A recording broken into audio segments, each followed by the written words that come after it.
Assalamualaikum warahmatullahi wabarakatuh. Halo teman-teman, saya Nindi Kurnialahi, mahasiswi Manajemen Pendidikan Islam UIN Sunan Kalijaga Yogyakarta. Di video kali ini saya akan menjelaskan mengenai efektivitas dan transparansi penerimaan peserta didik baru dengan sistem online. Adapun pembahasannya, yang pertama konsep dasar peserta didik dan keterampilan peserta didik abad 21, yang kedua konsep dasar manajemen peserta didik, dan yang ketiga penerimaan peserta didik baru.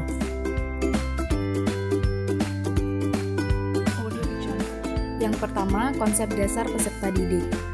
Menurut Undang-Undang Republik Indonesia Nomor 20 Tahun 2003 tentang Sistem Pendidikan Nasional, peserta didik adalah anggota masyarakat yang berusaha mengembangkan potensi diri melalui proses pembelajaran yang tersedia pada jalur, jenjang, dan jenis pendidikan tertentu. Jadi, peserta didik adalah orang yang mempunyai pilihan untuk menempuh ilmu sesuai dengan cita-cita dan harapannya di masa depan. Selanjutnya, keterampilan peserta didik abad 21. Ada 4 keterampilan yang harus dimiliki oleh peserta didik di abad 21 ini. Keterampilan ini biasa disebut dengan 4C, yaitu Creativity Thinking and Innovation, Critical Thinking and Problem Solving, Communication and Collaboration. Creativity atau kreativitas merupakan kemampuan untuk mengembangkan, melaksanakan, dan menyampaikan gagasan-gagasan baru kepada yang lain, bersikap terbuka dan responsif terhadap perspektif baru dan berbeda. Peserta didik harus dapat dipicu untuk berpikir di luar kebiasaan yang ada, melibatkan cara berpikir yang baru, memperoleh kesempatan untuk menyampaikan ide-ide dan solusi-solusi baru, dan dengan kreativitas ini, diharapkan peserta didik mampu menghasilkan penemuan-penemuan baru yang sering disebut sebagai inovasi. Yang kedua, keterampilan berpikir kritis atau critical thinking. Kemampuan berpikir kritis mencakup kemampuan mengakses, menganalisis, mensintesis informasi, serta kemampuan untuk memeriksa, menafsirkan, dan mengevaluasi bukti. Berpikir kritis merupakan kemampuan untuk memahami sebuah masalah, kemudian mampu mengkoneksikan informasi yang satu dengan yang lainnya, sehingga akan muncul berbagai perspektif, dan selanjutnya dapat menemukan solusi dari sebuah permasalahan. Adapun problem solving mencakup keterampilan lain seperti identifikasi dan kemampuan untuk mencari, memilih, mengevaluasi, mengorganisir, dan mempertimbangkan berbagai alternatif dan menafsirkan informasi.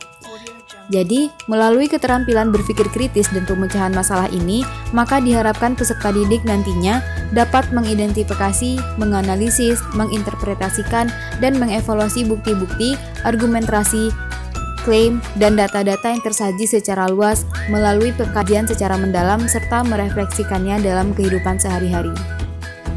Selanjutnya adalah komunikasi.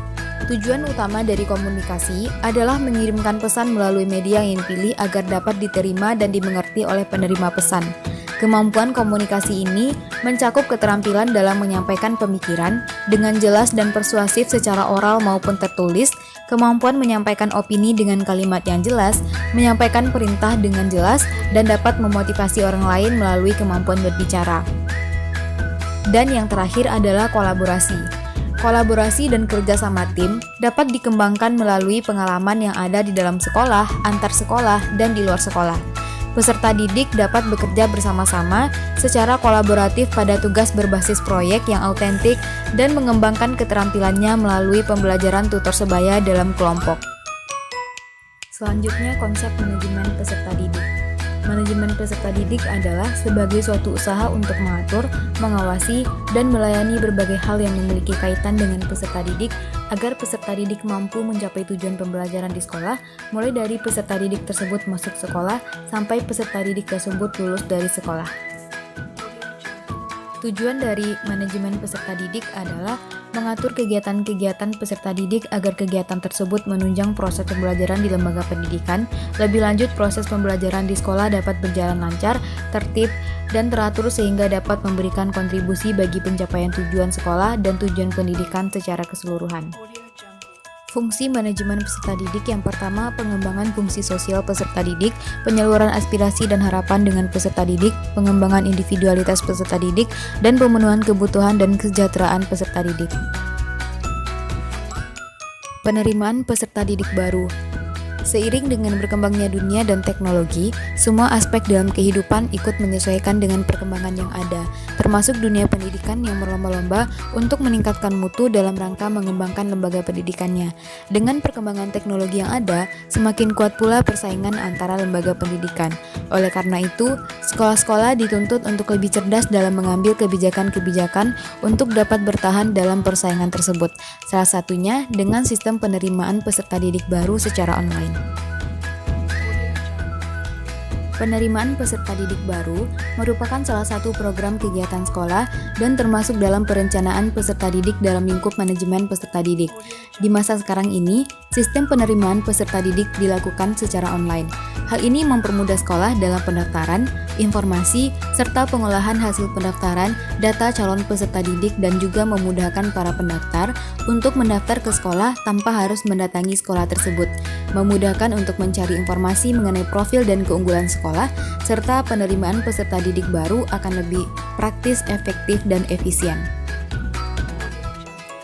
Adapun beberapa kelebihan dari penerimaan peserta didik baru dengan sistem online adalah: yang pertama, mutu pada pendidikan semakin bertambah dari sebelumnya. Kedua, menjadikan sistem penerimaan peserta didik baru lebih transparan, akurat, serta relevan. Ketiga, mempermudah orang-orang untuk terhubung informasi lebih cepat dan efisien. Dan yang terakhir adalah membuat basis dari masing-masing sekolah secara akurat.